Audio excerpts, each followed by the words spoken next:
मेरे प्यारे दोस्तों, जब आप गेट का exam as a civil engineer तैयारी करके देते हैं तो गेट का जो सिलेबस है सिविल इंजीनियरिंग का आपको पता ही है।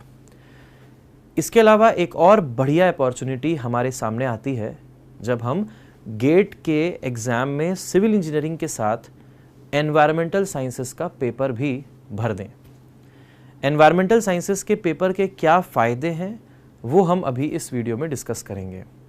एक बहुत ओशन ऑफ अपॉर्चुनिटीज़ है जो हमारे लिए ओपन हो चुका है और हम लोगों को, बहुत सारे लोगों को ये एक्चुअली में चीज़ें पता नहीं है कि what are the various opportunities. Generally वो यही दो चार चीज़ें जो मेनली अब तक के सब लोग कर रहे हैं वही पता होती हैं कि सिविल से एमटेक हो जाएगा, स्ट्रक्चर में, सॉइल में, ट्रांसपोर्टेशन में। एनवायरमेंटल साइंसेस की अपॉर्चुनिटीज़ क्या क्या हैं वो और क्यों है अब के टाइम पीरियड पे why environmental sciences and engineering is so much important and what is happening in this stream. Future में किस स्ट्रीम की इम्पोर्टेंस ज़्यादा होगी। तो इन सब को देखते हुए, क्योंकि हमें जो जॉब करना है वो अभी 1-2 साल नहीं, हमें सोचना है आने वाले 30-35 साल, जब तक हम लोग कमाते रहेंगे, हम लोग अपने करियर में ग्रो करते रहेंगे, तब तक के हमें सोचना है। और अभी क्योंकि इस पर्टिकुलर वीडियो में हम अभी एनवायरमेंटल साइंसेस का सिलेबस नहीं डिस्कस कर रहे हैं, हम अभी ये समझ रहे हैं कि इसका स्कोप क्या है, आईआईटीज़ में क्या अपॉर्चुनिटी है, जॉब की क्या अपॉर्चुनिटीज़ हैं। तो वो सब बातें इस वीडियो में आपसे मैं डिस्कस करूँगा। मेरा नाम है सागर डुडेजा और मैं हूँ एक XIAS ऑफिसर और मेडिजी में मैं सिविल इंजीनियरिंग के ही कुछ सब्जेक्ट जो हैं वो पढ़ाता हूँ। And one such subject is environmental engineering. और इसीलिए इस फील्ड से रिलेटेड, और हमारे ही students last to last year सारे हमारे ही स्टूडेंट्स थे जो एनवायरमेंटल साइंसेस सिविल में तो करते ही हैं, जो AIR 1 और टॉप 10 रैंकर्स मोस्टली वो मेडिजी से होते हैं। उसके अलावा यही नहीं, एनवायरमेंटल साइंसेस के भी रैंकर्स जो थे वो सारे मेडिजी से ही थे। अब इसी में हम लोग समझते हैं कि हमारे जो पिछले जैसे अभी कुछ साल हो चुके हैं एनवायरमेंटल साइंसेस को गेट में इंट्रोड्यूस हुए, तो हमारे जो स्टूडेंट्स हैं अब, जिन्होंने वहाँ से कहीं से IISc से या फिर किसी ने IIT बॉम्बे से, किसी ने IIT मद्रास से, रुड़की से, अलग अलग जगहों से सभी ने कुछ जो है कोर्सेज़ करे, एमटेक वगैरह के, MS वगैरह के। कुछ मैनेजमेंट के कोर्सेज़ में भी गए हैं, जैसे कि नीटी में कुछ मैनेजमेंट के कोर्सेज़ में गए हैं और उनका प्लेसमेंट बहुत ही शानदार प्लेसमेंट हुआ है। कुछ लोग जो हैं वो master of management ISC Bangalore में गए हैं। तो हमारे पास जो है बहुत बड़ा डेटा सेट है स्टूडेंट्स का जो अलग अलग स्ट्रीम्स में इस फील्ड में बहुत अच्छा कर रहे हैं। और अब हम आपको ये बताने के लिए रेडी हैं, क्योंकि अब हमारे पास अच्छा खासा डेटा सेट है ये बताने के लिए कि क्या क्या अपॉर्चुनिटीज़ हम एक्सप्लोर कर सकते हैं एनवायरमेंटल साइंसेस में। कई लोग पूछते हैं कि सर ये वीडियो आप जल्दी बनाओ, पिछले साल नहीं बनाया, उसके पिछले साल नहीं बनाया। रीज़न बीइंग कि this was a new stream and before jumping into any kind of video making and making any kind of conclusions, हम लोग चाहते थे कि हमारे पास एक कॉन्क्रीट डेटा हो कि हमारे स्टूडेंट्स आगे चल के कर क्या रहे हैं, आने वाले जैसे जिनका एमटेक ख़त्म हो गया, MS ख़त्म हो गया, कहाँ प्लेसमेंट हुआ, कैसा प्लेसमेंट हुआ, तो ये सब बातें। किसी ने जिसने एमटेक किया उसने दोबारा से गेट का एग्ज़ाम दिया, उसको ONGC से लेटर आया, तो वो अभी मैं आपको दिखाऊंगा। तो ये पूरा एविडेंस एक बार में इकट्ठा हो, एक्चुअल आपके पास इन्फॉर्मेशन आए। तो मेडिजी का जो प्लेटफॉर्म है, ये यूट्यूब मंच है, इसमें हम ये मेक श्योर करेंगे कि हम लोग पहले एक बार पूरा का पूरा अच्छे से एनालिसिस खुद करेंगे, उसके बाद फिर आपके सामने कोई चीज़ प्रस्तुत की जाएगी। तो अभी हम रेडी हैं। मेरा नाम है सागर डुडेजा और मैं आपको इसके थ्रू गाइड करूंगा पूरा एनवायरमेंटल साइंसेज एंड इंजीनियरिंग वाला पूरा जो स्ट्रीम है उसका। अब देखते हैं addressing the current issue. What is the current issue? You can see the world is shifting towards sustainable goals with every country facing the crunch of the resources and facing the impact of climate change। पानी, साफ हवा, इसकी need है। आप देख पा रहे हैं कि जैसे अभी यूरोप जैसे देशों में जो है लू जैसी हवाएं चल रही हैं, वहाँ पे भी गर्मी इतनी ज़्यादा होगी। Everybody is actually facing the climate change. बरसात का कोई टाइमिंग नहीं रह गया है, कभी भी बरसात हो जाती है। तो ये जो क्लाइमेट चेंज हो रहा है, इसको हमको एज अ ह्यूमन सब लोग मिल करके कैसे हैंडल करना है, इससे खुद को कैसे एडजस्ट करना है, क्या नई टेक्नोलॉजी डेवलप करनी है, everything is related to this environmental sciences and engineering. इसमें इसका बहुत बड़ा रोल है। टेक्नोलॉजी तो है ही, बट ये टेक्नोलॉजी के साथ मिलजुल के एक मल्टी डिसिप्लिनरी ब्रांच बनता है एनवायरमेंटल साइंस एंड इंजीनियरिंग। इसलिए साइंस और इंजीनियरिंग को साथ में बोला जाता है। ठीक। Clean water and sanitation is required through the world and better technologies needed to be implemented. साफ पानी चाहिए, बेटर टेक्नोलॉजीज चाहिए। आज तक के आपको पता ही है डीसलाइनेशन करने का कोई कमर्शियल तरीका नहीं आया जिससे सस्ते में, महंगे में तो कर ले रहे हैं, बहुत कॉस्टली हो जा रहा है, लेकिन सस्ते में डीसलाइन करना बहुत मुश्किल हो रहा है, क्योंकि ये प्रोसेस से रिलेटेड बहुत सारी इंट्रिकेसीज हैं, बहुत सारी प्रॉब्लम्स हैं। अगर किसी ने इस तरह का काम कमर्शियल स्केल पे सस्ते में कर दिया, इकोनॉमिकल कर दिया, तो हो सकता है कि ये बहुत बड़ा ब्रेक थ्रू हो जाए। ये भी पार्ट है एनवायरमेंटल साइंसेज एंड इंजीनियरिंग का। और भी बहुत सारी चीज़ें इससे रिलेटेड, नए methods of treatment, better sewage treatment, better water treatment. इसके बाद cities are now being planned, जितने भी नए शहर हैं they are being planned to be sustainable with reduce wastage and responsible consumption by their people, by the citizens of the city. तो जितने भी शहर नए बन रहे हैं अब, उन शहरों में वेस्टेज को रिड्यूस करने का तरीका, लोगों को रिस्पॉन्सिबल बनाने के तरीके, इन पे काम किया जा रहा है। उसके बाद affordable and clean energy for all in the form of solar, wind, tidal energy. अलग अलग तरीके से ओशन की जो टाइडल एनर्जी है, विंड एनर्जी है, सोलर एनर्जी है, इसको कैसे यूज़ किया जा सके बेहतर वे में, कैसे उससे आउटपुट लिया जा सके बेहतर वे में। Technologies which reduce the dependency on fossils. हमारा फॉसिल डिप्लीशन हो ही रहा है, हमें पता ही, हम रोज़ाना कंज्यूम कर रहे हैं, रोज़ाना ईंधन, फ्यूल, डेली का कंजम्पशन है सभी का। तो for this we are dependent heavily on the fossils, so we have to reduce that. तो ये सब कुछ, ये वो चीज़ें हैं, ये जो करंट हमारे जो इश्यूज़ वर्ल्ड में चल रहे हैं ये वो हैं। उसके अलावा बहुत सारी चीज़ें हैं, हंगर है, उसके अलावा प्रॉपर सैनिटरी कंडीशंस नहीं है, हाउसिंग नहीं है, बहुत सारी ऐसी ऐसी दिक्कतें हैं। और अगर हम सस्टेनेबल तरीके से आगे बढ़ेंगे तो we will ensure the development of human kind as a whole. इसके बाद नेक्स्ट चीज़ है what's in it for a civil engineer. हमारे लिए इसमें क्या है? ठीक है, वर्ल्ड इश्यूज़ हैं, लेकिन हमारे लिए हम इसमें कैसे अपना प्रोग्रेस कर सकते हैं, क्योंकि अगर हमारा प्रोग्रेस होगा तो दुनिया का हम भी एक पार्ट है।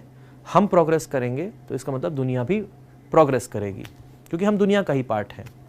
तो अब what's in it for a civil engineer. तो GATE paper has included one more option for civil engineers which is environmental science and engineering. इसका कोड है ES। तो जब आप गेट का फॉर्म भरेंगे, जो सितंबर के बाद आ जाएगा, आई थिंक सितंबर के बाद ही जनरली आता है, और गेट में आप जब सिविल इंजीनियरिंग का पेपर भरोगे तो साथ में एक आपके पास ऑप्शन आएगा जिसका कोड होगा ES, environmental sciences and engineering. इसको भी आप भर सकते हैं। तो while filling the GATE form you can opt for writing this additional ES paper. इसका फ़ायदा मैं आपको बताता हूँ। What are the benefits of GATE ES paper. तो आपको सारे बेनिफिट्स पता होने चाहिए, कहीं ऐसा ना हो कि पता ही नहीं रहा और हमने एक बहुत अच्छी अपॉर्चुनिटी मिस कर दी। तो उसमें कैन आई गेट इनटू, ये सवाल स्टूडेंट्स पूछते हैं। अभी जस्ट मैं एक ऑनलाइन क्लास ले रहा था, वो ख़त्म हुई क्लास, और उसके बाद फिर मैंने कहा कि अभी थोड़ा सा आधा घंटा टाइम है, तो चलिए आपके लिए ये वीडियो बनाई जाए। तो can I get into core domain of civil engineering with ES paper. ये वाला पॉइंट जस्ट मैंने अभी थोड़ी देर पहले ही ऐड किया है, क्योंकि अभी एक स्टूडेंट ने सवाल पूछा ये कि can I get into core domain of civil. Yes, लेकिन ऑफ कोर्स वो डोमेन जो होगी वो एनवायरमेंटल इंजीनियरिंग की होगी, एनवायरमेंटल टेक्नोलॉजी की होगी, एनवायरमेंटल साइंस की होगी। लेकिन हाँ, आप सिविल का पार्ट बन जाएंगे उसमें, सिविल इंजीनियरिंग जो है उसी का पार्ट वो कहलाएगा।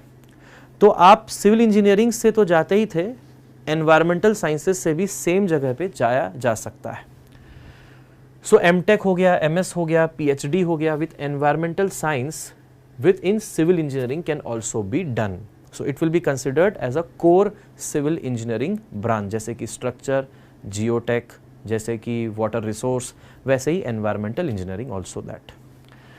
फिर उसके अलावा इतना ही नहीं, कुछ मैनेजमेंट कोर्सेज हैं। अभी मैंने थोड़ी देर पहले आपसे बताया था कि बहुत सारे स्टूडेंट्स हैं जो नीटी में एडमिशन लिए, अच्छा पैकेज और good amount of opportunities for the future, ये सब उनको मिला। फिर उसके बाद industrial engineering, operational research IIT Bombay, फिर department of management studies IIT Madras और master of management ISC Bangalore. आजकल क्या है देखो, जब भी कभी सबसे बेनिफिशियल कोर्सेज कौन से होते हैं जो फ्यूचर प्रूफ होते हैं, मतलब फ्यूचर में उसकी स्केर्सिटी नहीं होगी, मतलब आपकी डिमांड हमेशा बनी रहेगी, वो कोर्सेज ऐसे होते हैं जो टेक्नोलॉजी और मैनेजेरियल, टेक्नो मैनेजेरियल कोर्सेज होते हैं। इनकी डिमांड हमेशा रहती है और ये अब नहीं, ये पिछले 50 सालों से आप चेक करेंगे तो इस तरह की चीज़ें जो जानते हैं, जो टेक्नोलॉजी और मैनेजेरियल स्किल्स दोनों में अच्छे से एक्सपर्ट हो जाते हैं, उन लोगों की डिमांड हमेशा रहती है।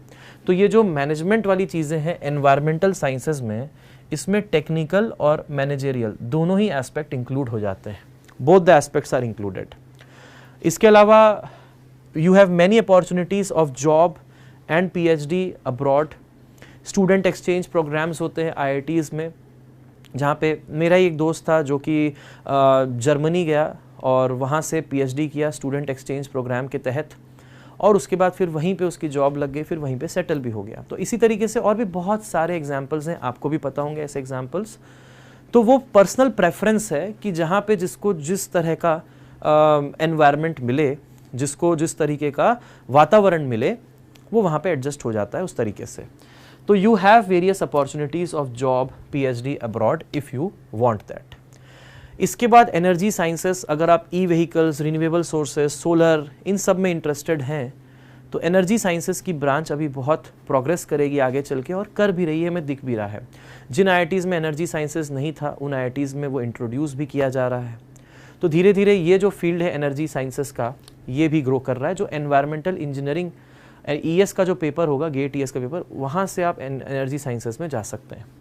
IIT बॉम्बे में रूरल डेवलपमेंट के लिए एक ब्रांच है जिसका नाम है सितारा। इसमें से डायरेक्ट यूनाइटेड नेशंस के साथ जो है लोग काम करते हैं और वहाँ पे प्लेसमेंट भी हो सकते हैं। और उसी के साथ साथ डेटा साइंसेस, आजकल डेटा साइंसेस का भी जो है रोल बढ़ रहा है। जितना ज़्यादा अच्छा और इफ़ेक्टिव डेटा हमारे पास होगा, काम का डेटा, क्योंकि इतना सारा डेटा है, उसमें से जो एग्जैक्ट काम का डेटा है वो पता लगाना और उससे क्लाइमेट स्टडीज़ करना, उससे एटमॉस्फेयर स्टडीज़ करना, उससे एनवायरनमेंट, वाटर, ये सब डेटा साइंसेस में आता है। और भी नहीं, और भी हैं, इतना ही नहीं। एंटरप्रेन्योरशिप एंड कंसल्टिंग अपॉर्चुनिटीज़, जैसे अभी बहुत सारे ऐसे भी स्टूडेंट्स हैं जो एनवायरमेंटल इंजीनियरिंग से MTech वगैरह करके कुछ अपनी consulting opportunities, consulting firms open कर लिए हैं। गवर्नमेंट के कॉन्ट्रैक्ट्स आते रहते हैं। कहीं पे आपको जैसे फॉर एग्जांपल EMS यानी कि एनवायरमेंटल मैनेजमेंट सिस्टम लागू करवाना है, तो उसके लिए कहीं पे आपको सर्टिफिकेशन देना है, तो उसके लिए, क्योंकि गवर्नमेंट के पास इतने रिसोर्सेज नहीं होने की वजह से दे आउटसोर्स। तो ऐसे आउटसोर्सिंग के लिए वो आपके पास आ सकते हैं अगर आपके पास ऐसी कंसल्टिंग फर्म आपने बना ली, तो you have this entrepreneurship opportunities. इसके अलावा private companies are also hiring with at par packages as the core streams, क्योंकि प्राइवेट कंपनीज को भी आजकल सारे के सारे रेगुलेशंस, नॉर्म्स फॉलो करने रहते हैं with related to the sustainable development goals यानी कि SDG। तो ये यूनाइटेड नेशंस का प्रोग्राम है on sustainable development. Based on that we have some sustainable development goals. Every company, every organization has to follow and has to target those goals that they should accomplish those sustainable development goals. इतना ही नहीं, एक environmental protection report बनती है, उसका फिर scrutiny होती है by the Ministry of Environment, Forest and Climate Change। तो ये सब जो है प्राइवेट कंपनीज के लिए इतनी इंपॉर्टेंस बढ़ गई है, तो they hire full time the environmental engineering experts. Good jobs in PSUs after GATE, जैसे कि फॉर एग्जांपल यहाँ पे आप देख पा रहे हैं हमारा एक स्टूडेंट है, इनका नाम है आर्श तिवारी, और ऐसे ही एक एग्जांपल के लिए दिया है। तो इनका एग्जांपल इसलिए दे रहा हूँ क्योंकि इनका सिविल में अच्छा रैंक नहीं था, सिविल इंजीनियरिंग में इनका अच्छा रैंक नहीं था, लेकिन इनका एनवायरमेंटल इंजीनियरिंग में अच्छा रैंक आ गया। तो इस वजह से हुआ ये कि ONGC में असिस्टेंट एग्जीक्यूटिव इंजीनियर एनवायरमेंट के लिए इनको शॉर्टलिस्ट किया गया for the interview.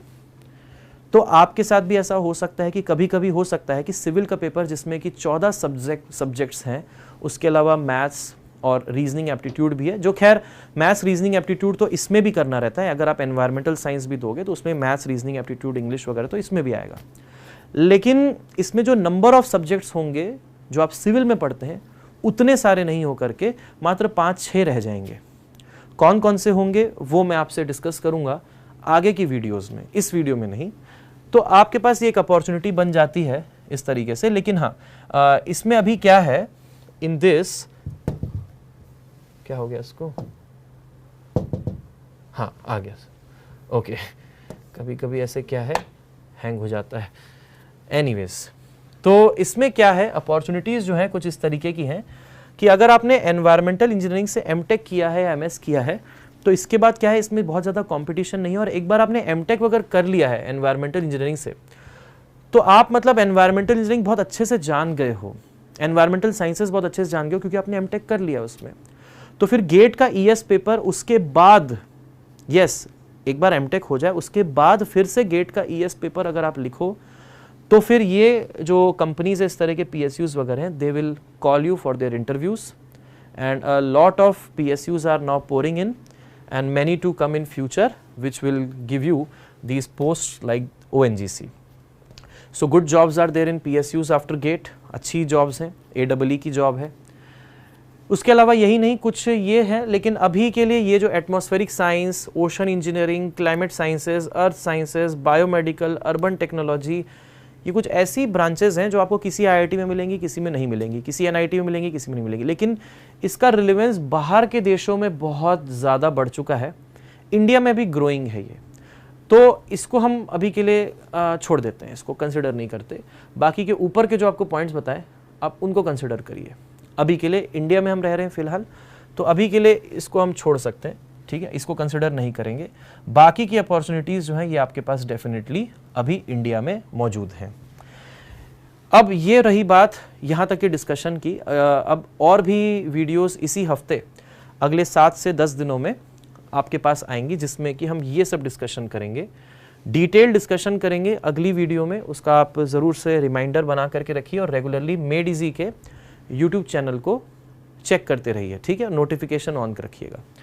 Detail discussion आएगा सिलेबस का of environmental science and engineering, क्या है पूरा डिटेल्ड सिलेबस, क्या वेटेज है, सब कुछ आराम से अच्छे से डिस्कस करेंगे। बड़ी वीडियो होगी आधे घंटे से ऊपर की जिसमें डिटेल में डिस्कशन होगा।